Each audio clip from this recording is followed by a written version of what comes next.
بسم اللہ الرحمن الرحیم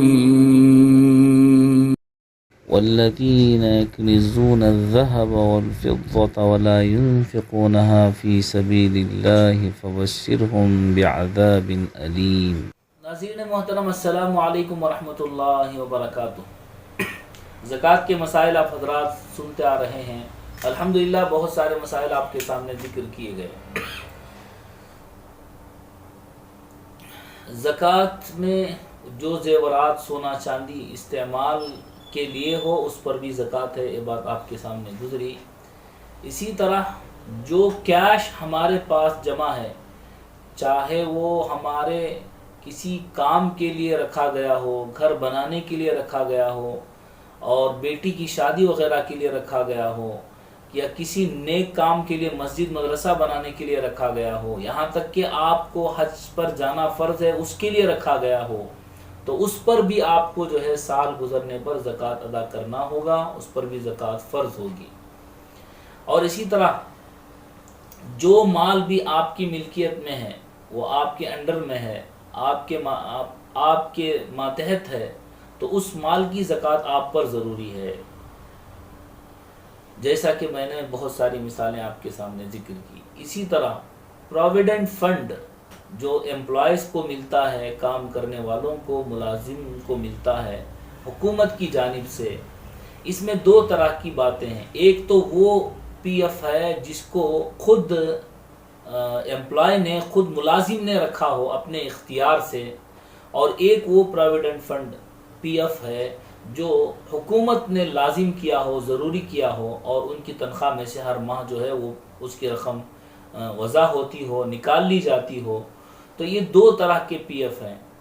تو پہلی جو ہمارے اپنے اختیار سے ہم نے جو ہے پروویڈنٹ فنڈ بنایا ہے، چاہے پرائیویٹ ہو، چاہے جو ہے سرکاری ملازمت میں ملازمت کرنے والا ہو، سرکاری ملازم ہو یا جو ہے پرائیویٹ ملازم ہو، تو اپنے اختیار سے جو رقم رکھی گئی ہے اس پر ہر سال زکوٰۃ ادا کرنا فرض ہے۔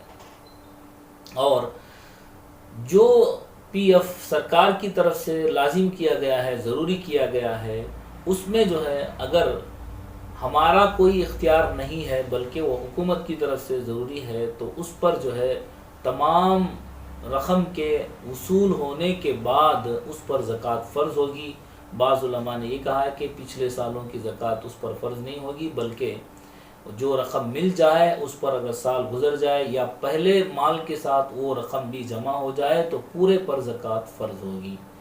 پی ایف سے متعلق یہ اہم بات تھی۔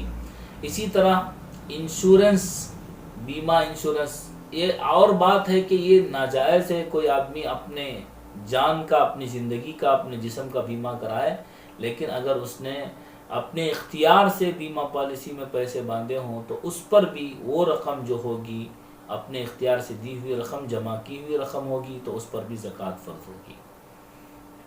اور اسی طرح کسی نے کمیٹی یا چیٹی ڈالی ہے، خوراک جس نے ڈالا ہے، بیسی کہتے ہیں، وہ ڈالا ہوا ہے، اور جتنے پیسے اس کے پاس وہاں جمع ہیں اس کے اپنے، اس پر بھی زکوٰۃ فرض ہوگی۔ اور اگر کوئی آدمی پہلے ہی اپنے اپنے پیسے، اپنے حصے کی رقم لے لیا ہے لیکن جو ہے باندھنا باقی ہے، تو وہ قرض کے تحت میں رہیں گے۔ اتنا قرض، اتنی بیسی، اتنی چیٹیاں وہاں سے اس میں سے نکالی جائیں گی۔ نکالنے کے بعد جو رقم بچے گی اس پر زکوٰۃ فرض ہوگی۔ اس سے پہلے بتلایا گیا کہ جو بھی رقم ہم کو دوسروں کو دینی ہے وہ سب جو ہے وضع کی جائے گی۔ ہاں البتہ اگر جو ہے بہت لانگ ٹرم میں جو ہے قسطوں میں کوئی چیز خریدی ہے، کسی نے گاڑی، گھر اور دوسرے سامان خریدے ہیں، لیکن وہ لانگ ٹرم میں جو ہے قسطوں کے ساتھ جو ہے دیے جائیں گے، یعنی ہر ماہ جو ہے تھوڑے تھوڑے پیسے باندھے جائیں گے، لیکن بہت لانگ ٹرم میں ہوں گے، یعنی 4-5 سالوں میں، تو اس سال تک کی جتنی رقم باندھنی ہے اس کو وضع کیا جائے گا اور باقی پر زکوٰۃ فرض ہوگی۔ یہ بات بھی اہم ہے، اس کو بھی آپ حضرات سن لیں۔ اور کیش کے بعد میں مال تجارت کا مسئلہ آتا ہے۔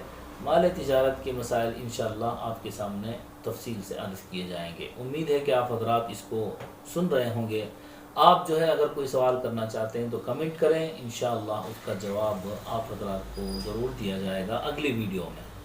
لا يزال الخير حيا لا يزال إن في الدنيا سلاما وظلال أخبر الأيام أنها في وصال قم بنا وانظر لآيات الجمال